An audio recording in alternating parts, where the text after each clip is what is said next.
as is always the case in a debate, political careers can be made or broken during those debates with just one stumble or with one slip. But before we get to the debates, we need to talk about another item that was in the news because it's another executive order by the president. We're talking basically about Obama's climate plan, which is basically nothing more than cap and trade. Lisa, tell us about it. Well, I just want to give a disclaimer. Every week, or at least every couple of weeks, we talk about where we get our sources from, and I try very hard to use neutral sources. I try not to use Fox News. I don't ever want to be accused of padding our stories with stuff from just the right side of the slate versus the left side of the slate, or right down the. I just want always to be neutral as much as possible. But tonight, most of my stories come from a left slant. And this first story comes directly from Slate.com, and the follow-up story to this comes from NPR. But they gave me the fullest coverage of this particular story, and what Slate said is that 5 years ago the U.S. Senate killed a major climate change bill that would have created a national cap and trade system for carbon emissions, and the bill's defeat, according to Slate, set back climate policy for years. Eventually, the Obama administration regrouped and pursued a new avenue: Environmental Protection Agency regulations on carbon emissions from the nation's power plants.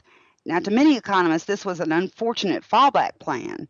Direct administrative regulations can be more costly than market-based systems like cap and trade, which allow polluters to distribute the burden of cutting emissions more efficiently while achieving the same overall reductions. But for Obama, the EPA rules had one decisive advantage over cap and trade. He could implement them via executive order, and Congress could not stop him. On Monday, Obama announced the new regulations, and policy wonks got to work reviewing the language of the 1,560-page Clean Power Plan. They found something surprising. Not only do the EPA regulations allow states to set up carbon trading markets, as many analysts had anticipated, they essentially make cap and trade the default mechanism for states that don't want to comply. Now, the overriding theme of the Clean Power Plan is state-level flexibility. The EPA is telling every state how much it needs to cut its carbon emissions from power plants, but it isn't telling them exactly how to do it. Rather, each state will be required to come up with its own plan, which could include anything from shuttering coal plants to subsidizing renewables to imposing fees on polluters. As the National Journal's Ben Gimmon points out, that's a more delicate way of saying a carbon tax. That's right. One of the options. And this administration never met a tax they didn't like. Well, that's exactly right. And as we're going to talk about later, that's why cap and trade was turned from cap and trade to cap and tax as far as the Republicans are concerned. That's right. One of the options that gets the most attention in the rules is the emissions trading. Pundits had originally anticipated that cap and trade might play a prominent part in the EPA regulations, but the 2014 draft proposal didn't seem to push trading as a favored option, and the talk died down. The final rule, however, actively promotes it as an especially cost-effective way for states to meet the mandate and provides several suggestions for how to go about it. States can join existing regional carbon markets like the ones in California and the Northeast. They can create new ones, or they can set up their own in-state trading schemes. Now, in explaining the newfound emphasis on trading, the EPA cited multiple stakeholders asking for trading mechanisms in the public comment period for the draft proposal. Republicans were, of course, lined up to oppose Obama's plan even before he announced it. Jeb Bush on Sunday called it unconstitutional and said he expects the courts to overturn it. And as early as March, Mitch McConnell called on governors to refuse to comply, and no doubt many will do just that. And what happens when they do? Well, according to the rule, states that fail to submit their own plans to meet the EPA requirements will be subject to a federally imposed plan instead. And that plan amounts to, you guessed it, a version of cap and trade. So so if which I works can't out perfectly for the president. so if I can't get it passed through Congress, I'll Right. ram it down your throat. Exactly. By Hmm. executive writ, once again. So the federal plan is a little different from the national cap and trade system that the Senate shot down in 2010, as Bloomberg Business explains. In short, the EPA would restrict emissions from the state's power plants, but allow them to trade credits with power plants both in their own state and elsewhere in the country. The effect would be to create a national emissions trading market among power plants without any new interstate agreements, circumventing the need for a buy-in from non-compliant state governments. From Bloomberg Business article, it says it's clear that what they're trying to do without establishing a federal cap and trade program is set up a plan that has a very strong likelihood of becoming a de facto federal cap and trade program. Hmm. So basically, it's the same thing. They're just not going to call it that exactly. That's exactly right. Right. And now Slate says in its very last paragraph, they say Republican leaders may well bridle at an executive action that results in an emissions scheme not so different from the one they defeated in 2010. Then again, if Republican leaders hated the idea of cap and trade so much, maybe they shouldn't have come up with it in the first place. Well, that really intrigued me. I thought, okay, what does he mean by that? Because I just assumed that this was all something that the Democrats had come up with. I didn't realize that this was a Republican idea, so I decided to do a little digging, and I went looking. And I found this NPR article from June of last year that explained very clearly why the GOP has flipped on cap and trade. And Chris Arnold did a great job of explaining this. He said Republicans say the EPA will kill jobs and raise electricity prices with new carbon emissions limits, but their tactics in fighting the proposed rules are targeting a policy that their own party championed during GOP presidencies. Republicans are touting a letter signed by 41 GOP senators asking President Obama to withdraw what they call, his cap and trade rule. Cap and trade is one of the policy tools that would be allowed under EPA proposals for states to achieve the new emission standards. In recent years, the term cap and trade has become a dirty word for many Republicans, but Republicans used to be big advocates for cap and trade. It was originally a conservative idea because it's a market-based approach to environmental regulation. Well, we love market-based stuff, us Sure. Republicans. Sure. What's wrong with that? Hmm. Robert Stavins, a Harvard economist who was on the EPA's Environmental Economics Advisory Board under both Republican and Democratic presidents, said he watched President Reagan, George H.W. Bush, and George W. Bush push through cap and trade approaches to pollution controls. Stavins is concerned about Republicans now tarnishing what he sees as a useful policy tool. Well, it's very ironic, he says. To explain how cap and trade works, Stavins took us outside to a parking meter in Harvard Square near his Cambridge, Massachusetts office. He says limiting carbon emissions is kind of like a city limiting the amount of time people are allowed to park somewhere. The city could limit parking to 1 hour. That would be the old-style conventional regulatory approach, he says, but that's very inflexible. Somebody needs to park for 10 minutes to grab a sandwich, while somebody else has to park for 2 hours for a doctor's appointment. The parallel with power plants is that it's often much easier for one plant to cut emissions and much harder for another to do so. So under cap and trade, the government issues the industry tokens, if you will, to plug into the EPA's pollution meter. If you really need to pollute, you can put in tokens, at least until you run out of them. What do you do when you run out?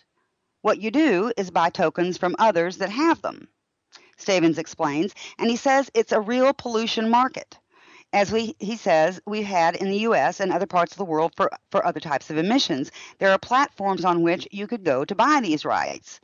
There's a limited number of tokens created by the government. That's the cap.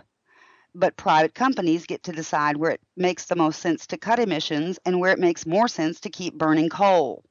Stavins says in the Reagan years, Republicans and conservatives loved this idea, and it was Democrats who were skeptical. Democrats of that era were much more suspicious of the market. I remember they characterized cap and trade systems as licenses to pollute. Hmm.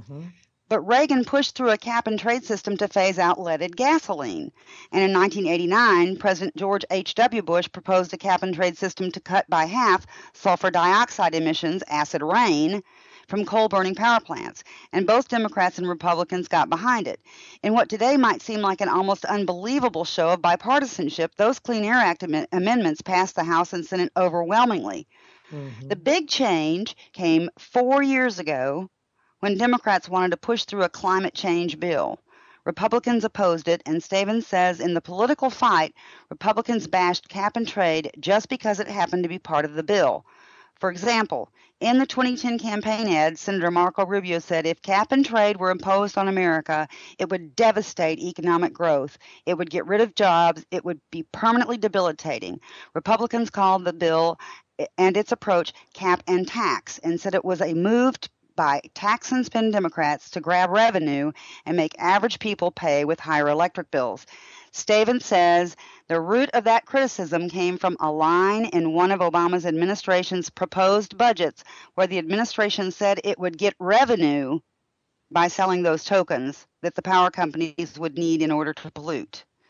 Stevens says the actual legislation didn't call for that and could have disallowed it, but cap and tax stuck and became an effective slogan to help defeat the bill. Now, I think that's interesting that he says it didn't actually call for that, but I think that anybody who knows what working with this administration has been like has been give them a millimeter and they take from here to the moon. That's right. Here's the thing. Here's the way I understand it, in terms that are perhaps a little easier to picture. Basically, every power plant will be given so many tokens that they put into the meter. Mm-hmm. As they produce emissions, pollutants, and coal plants would do that. A nuclear plant wouldn't. Right. Or a natural gas plant, not so much. So what would happen is, as the coal plant is paying its tokens in, when it runs out of tokens, it has to find more. Right. Now, the nuclear plant in the next state happens to have all of their tokens there. They don't need but maybe one. Right. And so they can put whatever price on those tokens they want to. Now, when the coal power producing plant purchases those tokens so that they can continue to produce energy, Mm-hmm. then guess who feels the brunt of that? It's not the coal company. No, it's the consumer. And beyond that, Uncle Sam's taken a big chunk of that for himself. That's right. That's right. And that's why it became cap and tax. That's correct. The government gets money, and the coal producing plant has to pay almost an extortionary price to be able to stay in business. Now, all along, Barack Obama has had the coal industry in his crosshairs. He can't stand anything that coal produces. Right. And yet, many of our power plants across the nation are coal power plants. Absolutely. Absolutely. So, and this is a subject that is just near and dear to my heart. I still have cousins, they're in the coal mines in Kentucky. So this is a subject that just breaks my heart. So here's what happens. Ultimately, this will drive the coal producing plants out of business. They won't be able to stay in business because they can't afford to purchase the tokens. That's right. They can't afford it. Meanwhile, while they're struggling to try to afford it, I've read some figures that say that power companies will have to increase their rates by as much as 80%. Yes. So think about that. Our electric bills are high enough now. They don't need to go any higher. Well, here's the thing. Anytime, I start to worry when these regulations come out and they're over 1,500 pages long. Exactly.